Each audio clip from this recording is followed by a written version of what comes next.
앞뒤 좌우로 한번 인사하시죠. 오늘도 행복한 주일 되십시오. 여러분, 경기가 힘들면 몇 가지 안 되는 것을 보면 경기가 힘든 걸 알 수 있다는 말이 있어요. 그중 하나가 이제 택시 기사들의 얘기를 들으면 경기가 좋다, 안 좋다를 알 수 있다고 하죠. 그리고 경기가 안 좋은 것을 알 수 있는 게 건설업이 있습니다. 건축, 건설. 그래서 진짜 지금 경기가 어느 정도 힘들까라는 호기심에 설교를 준비하다가 좀 찾아보다가 한 표를 발견하게 됩니다. 한 기사에서 접한 건데요. 표를 보여주시면 이게 2024년도 공사비 지수 추이라는 표입니다. 지난해 12월 건설 공사비 지수가요, 맨 끝에 있는 걸 보면 130.18로 나와 있죠. 이 지수는요, 건설 공사에 투입되는 재료, 노무, 장비 등 총 비용에 대한 지수입니다. 지금은 130 정도잖아요. 근데 이게 2000년 코로나가 막 시작됐을 때는 지수가 100이었습니다. 100. 그러면 3년 사이에 30이 올랐다는 건데요. 이게 무슨 말이냐면 3년 전보다 공사비가 30% 더 증가했다는 말입니다. 그러니까 건설이 더 힘들어졌다는 얘기죠. 게다가 건설사의 이 공사비가 오른 재무 부담의 문제를 뿐만 아니라 환율이 상승했습니다. 인건비가 금값이 되었죠. 게다가 금융사들은요, 이제 대출을 좀 엄격하게 쪼입니다. 풀어줬던 돈을 회수하기 시작을 했죠. 건설업은 보릿고개가 길어질 거라는 전망을 내놓습니다. 여러분, 비단 건설뿐만 아니라 지금 우리가 살고 있는 사회의 모든 전반에서 비슷한 현상이 일어나고 있죠. 어려운 문제가 생기는데 더 큰 어려운 문제가 생길 것 같고, 이 어려움이 언제 풀릴지 모를 것 같은 두려움이 저희들 마음 가운데 있습니다. 이런 사회적 현상을 표현한 한 사자성어가 있는데요. 그 말은 설상가상이라는 말이 있습니다. 눈 위에 서리가 내린다는 뜻이에요. 계속해서 나쁜 일이 일어난다는 거죠. 원래 뜻은요, 이 쓸데없는 참견이라는 뜻을 가지고 있었습니다. 눈이 내리는데 서리가 내려봤자 표시가 안 난다, 소용이 없다는 뜻인데, 현대적으로는 나쁜 일이 겹쳐서 나타난다는 뜻으로 설상가상이라는 말을 씁니다. 몇 가지 예를 들어 볼게요. 회사가 재정적으로 힘든데 이 나라로부터 예상치 못한 벌금을 부과받습니다. 설상가상이죠. 차가 갑자기 고장을 났는데요, 비바람이 몰아칩니다. 병원비를 감당하기 어려운 사정인데 남편이 회사에서 정리해고를 당합니다. 그리고 이 찾다 보니까 블룸버그 통신에서 이런 기사 제목도 있더라고요. 트럼프가 돌아왔는데 한국 대통령 체포됐다. 한국 설상가상이다. 어려운 일이 계속 겹치는 거죠. 여러분, 성경에도요, 이 설상가상의 어려움을 겪은 몇몇의 사람들이 있습니다. 그 중에 대표적인 한 명이 우스 땅에 사는 욥이라는 사람입니다. 욥기 1장 6절을 보시면 어느 날 이 천상의 모습인데요, 하나님의 아들들과 사단이 하나님 앞에 모이게 됩니다. 여러 가지 이야기를 나누죠. 그때 하나님께서 7절을 보시면 사단에게 물어봅니다. 네가 어디서 왔느냐? 사단이 하나님께 대답하기를 이곳저곳 다 둘러보고 왔습니다 라고 얘기를 하죠. 8절에 여호와께서 욥을 혹시 돌아다니니까 보았느냐? 라고 얘기합니다. 욥을 자랑하고 싶은 거예요. 온전하고 정직하여 하나님을 경외하며 악에 떠난 자가 세상에서 이만큼 믿음이 좋은 자가 없다라고 얘기를 합니다. 이때 9절을 보면요, 사단은 욥의 경건, 믿음을 달리 해석합니다. 욥이 그냥 하나님을 믿는 게 아닙니다. 까닭 없이 여호와를 경외하는 게 아닙니다. 하나님께서 욥에게 복을 너무 많이 줬기 때문입니다. 10절을 보십시오. 욥은 목적을 가지고 하나님을 경외하는데 그게 번영입니다. 이 번영을 11절에 하나님께서 뺏으신다면, 여호와께서 치소서, 뺏난다면 욥은 분명히 하나님을 지금처럼 섬기지 않고 하나님을 오히려 욕하게 될 겁니다 라고 얘기를 하죠. 그런데 12절에 보면요, 하나님께서 웬일인지 이 사단에게 이 욥의 모든 소유물을 빼앗는 것을 허락을 하십니다. 그리고 13절에 하루가 지납니다. 하루가 지나고 욥의 자녀들이 장남의 집에 모여서 잔치를 벌입니다. 음식을 먹고 포도주를 먹고 있었죠. 이때 14절에 보면 사안이 갑자기 들어옵니다. 급하게 얘기를 하죠. 소는 밭을 갈고 나귀는 그 곁에 풀을 먹는데 초겨울 농장의 풍경이거든요. 추수를 하고 있다는 겁니다. 추수한곡식을 이 나귀가 옮기고 있는 장면이죠. 이렇게 추수를 좋게 하고 있는데 15절에 갑자기 스바 사람들이 나타나서 그 추수한 곡식들을 다 빼앗아 가고 추수하던 일꾼들을 죽였습니다 라는 불행한 소식을 전합니다. 욥이 충격을 받을 수 있죠. 그런데 충격이 가시기 전에 16절에 보면 또 다른 사람이 나타납니다. 하나님의 불이 하늘에서 떨어졌습니다. 하나님의 불은 번개입니다. 번개가 마른 하락에 날벼락치들 떨어졌는데 해필 욥의 양을 돌보는 종들에게 떨어집니다. 그리고 다 죽여 버렸죠. 황당한 일이 겹겹 안 좋게 나타났죠. 근데 이게 끝이 아닙니다. 17절에 보시면요, 이번에는 갈대아 사람들, 메소포타미아에서 온 유목민 갈대아 사람들이요, 욥의 이 낙타들을 다 빼앗습니다. 그리고 낙타를 돌보는 종들, 일꾼들을 다 죽여 버리죠. 여러분, 이게 뭘 얘기하느냐? 재산이 다 날아갔다는 겁니다. 망했다는 소리죠. 양, 낙타, 곡식, 당시의 재물이잖아요. 재물 번영의 조건인데 사단이 하나님께 제한한 것처럼 이 사단이 모든 재물 번영의 조건을 다 뺏어 버렸다는 거죠. 문제는 이 불행이 여기서 끝나지 않았다는 겁니다. 여러분, 돈이라는 것은요, 좀 쓰지만 잃어버리면 다시 벌면 됩니다. 다시 벌면 되죠. 그러나 다시 벌 수 없는, 회복할 수 없는 게 있습니다. 그게 뭐냐면 가족이죠. 18절과 19절을 보십시오. 함께 읽어 볼까요? 그가 아직 말하는 동안에 또 한 사람이 와서 아뢰되 주인의 자녀들이 거친 들에서 큰 바람이 와서 집 내 모퉁이를 치매 그 청년들 위에 무너짐으로 그들이 죽었나이다. 다만 홀로 피하였으므로 주인께 아래로 왔나이다 한지라. 자녀들이 다 죽었다는 겁니다. 갑자기 바람이 쳐서 집을 무너뜨리고 맏아들 집에, 장남의 집에 모였던 자녀들, 청년들이 그 자리에서 즉사를 했다는 거죠. 두 차례 테러 공격, 두 차례의 자연재해, 번갈아 일어나면서요, 욥은 모든 것을 다 빼앗겼습니다. 진짜 이게 감당할 수 없는 일이 일어난 거죠. 파산을 한 데다 자녀마저 잃어보는 설상가상의 고난을 욥은 겪고 있습니다. 여러분, 이쯤 되면 여러분은 우리는 어떨 것 같습니까? 어떤 상황일 것 같아요? 그냥 멍하죠. 아무 말을 못하죠. 그 주변 사람들이 그러잖아요. 정신 차리라고. 정신 차려라. 너라도 살아야 되지 않겠느냐. 억지로 먹어라. 뭐 이런 말을 들어야 될 시점이잖아요. 근데 욥은 어떻게 반응하냐면 욥기 1장 20절에 보면 욥이 일어나 겉옷을 찢고 머리를 밉니다. 겉옷을 찢고 머리털을 민다. 당시에 애도, 슬픔, 깊은 슬픔을 표현하는 행동이죠. 여기까지는 보통 사람과 똑같습니다. 그런데 20절 끝에 이런 구절이 있어요. 땅에 엎드려 예배하며. 저와 여러분이 오늘 주목할 부분은 이 부분인데요. 이 슬픔을 당했지만 그냥 슬픔에 무너진 것이 아니라 욥은 그 상황에서 하나님께 예배를 드립니다. 그리고 21절에 이런 고백을 하죠. 함께 읽어볼까요? 이르되 내가 모태에서 알몸으로 나오사온즉 또한 알몸이 그리로 돌아갈지어라. 주신 이도 여호와시요 거두신 이도 여호와시니 여호와의 이름이 찬송을 받으실지어다 하고, 욥은요 명확하게 신앙 고백을 하면서 자신의 입장을 밝히는데요, 자신도 언젠가는 죽는다, 죽을 때는 아무것도 가지고 갈 수 없다는 거죠.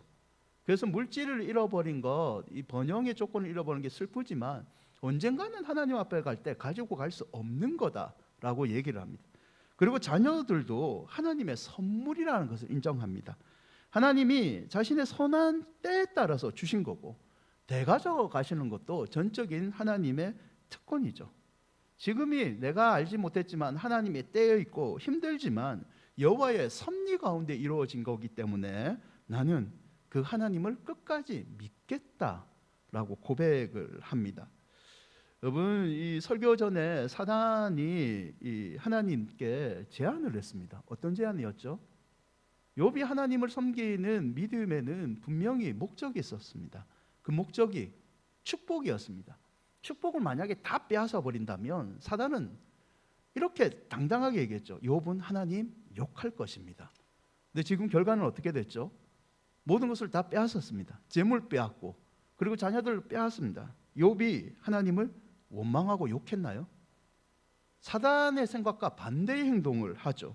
욥은 주셨다가 되가져갈 때가 돼서 하나님이 가지고 가신 거니까 나는 그 하나님을 끝까지 믿고 찬송하겠습니다라는 믿음을 고백합니다. 그래서 1장 21절에 오늘 본문 끝에는 이렇게 결론을 내리죠. 이 모든 일에 욥이 범죄하지 아니하고 하나님을 향하여 원망하지 아니하니라.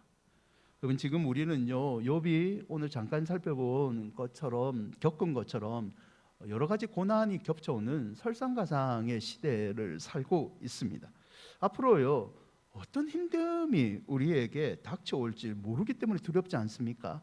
의사들의 문제가 아직까지 해결이 안 됐고요. 나라의 안정이 언제 올지 우리는 두렵습니다. 이게 찬송가의 가사처럼 태산은 넘어갔는데 험곡이 계속 있을 것 같아서 그 끝이 보이지 않아서 우리는 믿음의 불안함도 가지고 있지 않습니까? 하지만 욥이 보여준 고난 속의 이 믿음을 우리가 다시 한번 마음속에 새긴다면 우리에게 어떤 험곡과 태산이 올지라도 욥처럼 승리하게 될 줄 믿습니다. 오늘 말씀을 통하여 여러분이 우리의 초점을 다시 하나님께로 향하시기를 축원드립니다. 믿음을 지켰던 욥의 배울 자세는요, 첫째는 경외하는 믿음입니다. 평소에 아무리 잘 포장해도요, 여러분 고난당하면 모든 것이 다 드러납니다. 축복받을 때는 하나님께 감사합니다, 내가 헌신하겠습니다, 누구나 다 할 수 있죠. 하지만 그걸 다 빼앗기도 하고 생각하면요, 우리의 믿음이 진짜인지 가짜인지 판가름 나죠. 욥도 마찬가지입니다. 1장 20절에 보면 그는 모든 것을 빼앗긴 가운데 자기의 진짜 모습을 드러냈는데요, 욥은 하나님께 예배하는 모습을 드러냅니다. 슬픔에 무너진 것이 아니라 자신이 알고 끝까지 믿었던 하나님께 예배를 했죠. 여러분, 이 정도 하면 하나님께서 다시 사단을 부르셔야죠. 그리고 사단에게 얘기해야죠. 네가 말하는 대로 다 해봤는데 욥이 믿음을 지켰다, 이제 여기서 끝내야 되지 않겠니? 이게 정상적인 하나님의 말씀이죠. 우리가 기대하는 바죠. 하지만요, 욥의 고난은 끝나지 않습니다. 2장 7절을 보시죠. 사단이 여호와 앞에서 물러가서 욥을 칩니다. 그리고 그의 발바닥에서 정수리까지 종기가 나게 한지라. 피부예요. 피부병이 생겼는데 종기가 발바닥부터 정수리까지 다 덮어버립니다. 어느 정도 힘들었냐? 8절에 보면 질그릇 조각을 가져다가 몸을 벅벅 긁습니다. 여러분, 이 재산, 자녀 빼가갔으니까 그 다음에 사단이 칠 수 있는 게 욥 자신이죠. 목숨을 걷어가야 되는데 하나님이 허락을 했을 때 조건을 당겼습니다. 욥의 목숨만은 건드리지 마라. 그래서 죽기 전까지 고통을 지금 주고 있는 겁니다. 이 제 가운데 앉아서 긁었다, 쟤는 쓰레기장입니다. 아무도 없는 사회에서 홀로 이 육신의 병을 감당하고 있다는 거죠. 모든 것이 박살난 겁니다. 하나님께서 목숨 빼고는 다 거둬 가신 겁니다. 목숨이 위험받고 있죠. 게다가요, 9절에 보면 그의 아내가 욥에게 이런 말을 합니다. 당신이 그래도 자기의 온전함을 굳게 지켰느냐? 하나님을 욕하고 죽으라. 어떻게 보면 악처 같죠. 남편이 그렇게 아픈데 위로는 못 해줄 망정 어떻게 이렇게 욕하고 죽으라는 말을 하는 것 같지만 사실은 속뜻은요, 아내가 욥을 사랑하는 마음입니다. 너무 끔찍한 고통을 당하는 남편을 보면서요, 차라리 당신 죽는 게 편하지 않겠느냐, 죽음이 주는 평안을 맛보십시오라고 얘기를 한 거죠. 여러분, 진짜 다 이런 겁니다. 자녀 물질 다 잃고 자신의 건강까지 위험받고 자기를 옆에서 격려해 줄 사람 아무도 없습니다. 이쯤 되면 욥은 어떤 행동을 해야 됩니까? 믿음 저버려야죠. 하나님, 평생 내가 믿었지만 이제 하나님과의 관계는 여기서 끝입니다. 나는 이제 여기서 하나님 더 이상 믿지 않겠습니다. 이 순서로 가야죠. 욥은 어떻게 했느냐? 10절인데요. 10절을 함께 읽어 볼까요? 그가 이르되 그대의 말이 한 어리석은 여자의 말 같도다. 우리가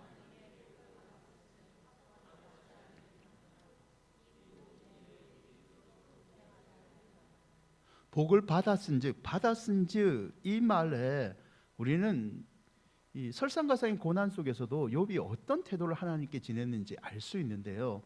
받았은즉이라는 말은요, 하나님의 섭리 아래 내가 겸손히 엎드려 모든 상황을 받아들이겠습니다, 이런 표현입니다. 경외의 믿음인데요. 욥은 홀로 남고 목숨마저 위험받지만 하나님 원망하지 않습니다. 하나님의 모든 섭리를 내가 믿음으로 받아들이겠습니다, 인정하겠습니다라는 끝까지 하나님을 경외하는 태도를 보이죠. 시편 128편 1절인데요. 여호와를 경외하며 그의 걸음을 걷는 자마다 복이 있도다. 여러분, 하나님을 경외하는 것은 이 존경하는 마음에서 나오는 두려움인데요. 이 하나님을 경외한다는 것은 걷는 자마다입니다. 걸음마다 하나님을 인정하라는 뜻입니다. 축복을 받을 때만 인정하는 것이 아니라 고난할 때에도 하나님을 끝까지 경외하고 모든 영역에서 하나님의 주권을 인정하는 자, 그런 순종하고 삶의 자세를 가진 자가 하나님께 복을 받는다라는 말이죠. 우리가 어디서 서 있는지 우리는 하나님의 것이고, 혹여나 고난이 밀려올지라도 욥처럼 그 고난조차도 하나님의 섭리라는 것을 인정하는 게 경외의 믿음입니다. 여러분, 좋을 때에는 하나님께 기쁘게 찬양하시기를 바랍니다. 고난이 닥쳐올 때는요, 하나님께 눈물을 흘리면서 감사하시기를 바랍니다. 이 고난도 받아들일 수 있는 믿음의 경외의 자세까지 이르러야지 우리는 어떤 고난이 닥쳐와도 믿음으로 승리하였다 간증할 수 있는 간증자가 되게 되는 거죠. 두 번째는요, 욥은 이 첩첩삼중 같은 설상가상 같은 고난을 이겼던 이유가 경건한 습관을 가지고 있었습니다. 욥기 1장 5절을 보시면요, 욥이 평소에 자녀들과 했던 행동이 나오는데, 그들이 차례대로 잔치를 끝나면 욥이 그들 자녀들인데요, 불러다가 성결하게 하되 아침에 일어나서 그들의 명수대로 번제를 드렸다라고 되어 있습니다.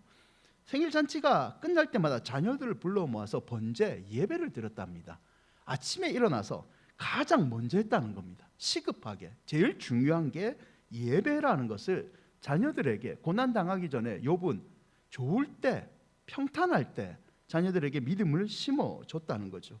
욥이 이렇게 시급하게 자녀들에게 믿음을 심어준 이유가요, 5절 끝에 나와 있는데요. 내 아들들이 죄를 범하여 마음으로 하나님을 욕되게 할까봐. 고난이 닥쳐와서 하나님 원망하는 게 아니라 지금 너무 잘 되고 있는데, 재산도 늘어나고 아이들도 잘 자라고 있는데, 혹시 이 아이들 마음 가운데 하나님을 높이지 않고 자신들의 교만한 마음이 생길까봐 그걸 없애기 위해서 경건한 습관의 예배를 욥은 평소에 드렸다는 겁니다. 5절 끝에 이렇게 돼 있잖아요. 욥의 행위가 항상 이러하였더라. 욥이 경건의 모양이 아닌 경건의 마음을 자녀들이 심어줬던 이 습관이 설상가상의 고난이 닥쳤을 때 이겨낼 수 있는 원천이 됐다는 거죠. 여러분, 저는 목사님들의 어려서부터 설교를 들으면서 늘 부러운 것이 있었습니다. 무슨 부러운 거냐면요, 목사님들이 이런 간증을 하잖아요. 자기가 어렸을 때 자라면서 너무 힘들었는데 새벽마다 우리 엄마가 새벽 4시에 깨웠다. 그리고 졸면서도 예배를 드리게 했다. 어느 날 자고 있는데, 비 오는 날이었는데 갑자기 내 머리 위에 엄마의 소리가 들리더만 눈물과 침 같은 게 내 이마 위에 떨어졌다. 너무 힘들었다는 거죠. 하지만 저는 그런 감정이 너무 부러웠습니다. 왜냐하면 그 어머니의 경건의 기도의 모습이 지금 그 목사님을, 그 집사님을, 장로님을 만든 게 아닙니까? 저는 어렸을 때 저희 부모님이 믿지 않았으니까요. 욥은 어려서부터 자녀들에게 경건의 습관을 가르쳐줬고, 자신도 경건의 습관으로, 경건의 마음으로 무장됐기 때문에 설상가상의 고난이 닥쳐와도 끝까지 하나님의 섭리를 믿었던 믿음에 지키게 되었던 거죠. 베드로전서 5장 7절인데요. 함께 읽어볼까요? 너희 염려를 다 주께 맡기라. 이는 그가 너희를 돌보심이라. 여러분, 믿음의 축복은요, 염려가 걱정이 사라진다. 그게 진짜 믿음의 축복은 아닙니다. 성경이 말하는 믿음의 축복은요, 맡길 대상이 있다는 겁니다. 내가 어려움을 당할 때, 염려가 생길 때 이 염려와 걱정을 맡아주실 분이 있다는 것, 그게 믿음의 축복이죠. 그분이 바로 하나님이십니다. 하나님께 맡기면 우리를 돌봐주시는 은혜, 그게 참된 믿음의 축복이죠. 그런데요, 하나님의 은혜만 기대하고 맡기기만 하면 안 됩니다. 성경은 또 다른 행동을 더하라고 얘기하는데, 그게 빌립보서 4장 6절과 7절에 이런 말씀이 있어요. 아무것도 염려하지 말고 염려가 생겼을 때는 모든 일에 뭐를 해라고 얘기합니까? 기도와 간구로 너희 구할 것을 하나님께 아뢰라. 어려움이 생길 때는 하나님께서 너희 돌봐주시는데, 너희도 하나님 앞에 나와서 기도와 간구로 경건의 습관을 가지고 하나님 앞에 믿음을 지키라는 거죠. 야고보서 5장 13절도 보세요. 너희 중에 고난을 당한 자가 있느냐? 그는 뭐라고 합니까? 기도해라. 고난을 당했을 때 기도의 경건의 습관을 유지해라. 그러면 결국에는 그 고난 속에서도 찬송하는 자가 될 수 있다는 말씀이죠. 사랑하는 여러분, 욥은 시험을 당합니다. 하루아침에 전 재산을 잃어버리고 자녀들이 다 죽고 자신의 몸마저 죽을 위기에 처합니다. 하지만 한과 같은 믿음, 경건의 습관을 잃지 않았기 때문에 그는 하나님 앞에서 믿음을 지킨 성도의 길을 걷게 되었죠. 사랑하는 여러분, 고난받을 때에도 경건의 습관을 가지는 성도가 되시기를 축원드립니다. 욥처럼 한결같이 우리가 예배드리는 경건의 습관이 있다면 우리는 태산과 험곡과 같은 고난이 올지라도 빛나는 성도가 될 줄 믿습니다. 오늘 양육가정을 마지막으로 모집합니다. 여러분, 이 양육가정을 통해서요, 하나님의 말씀을 묵상하고 그리고 그 말씀 붙잡고 기도하는 경건의 습관을 쌓아가십시오. 이 예배가 마치면요, 이 교구별로 연합해서 순모임을 합니다. 그 순모임에 들어가서 우리 목사님과 전도사님이 전하는 말씀을 듣고 이 교우들끼리 기도의 제목을 나누는 경건의 습관을 한번 가져보십시오. 뒤에 보면요, 토요 직장인 전도대 모집 신청서가 있습니다. 내가 토요일은 주말에는 좀 쉬고 싶지만 여러 가지 일정들이 있지만 하나님 앞에서 시간을 내어서 영혼을 구원하는데 내 자신을 헌신하는 이 전도의 경건의 습관을 한번 가져보십시오. 하나님이요, 결코 잊지 않으십니다. 반드시 경건한 자의 습관은 돌봐주시는 은혜로 갚아주실 줄 믿습니다. 말씀을 맺고자 합니다. 예수 믿는 한 사람이요, 다른 사람 집에 하인으로 안타깝게 들어가게 되었습니다. 하루는 주인이 이 하인인 예수 믿는 사람을 조롱을 합니다. 나는 예수 믿지 않아도 아무 시험이 없다. 그런데 너는 살면서 그렇게 예수 믿는데 늘 어렵고 그렇게 시험을 당하느냐? 그럴 바에는 믿지 않는 게 낫다라고 조롱을 하죠. 이때 하인이 용기를 내어서 다음과 같은 대답을 합니다. 주인님, 노하지 말고 들어주십시오. 가령 말입니다. 사냥 중에 사슴 2마리가 있어 총으로 쏩니다.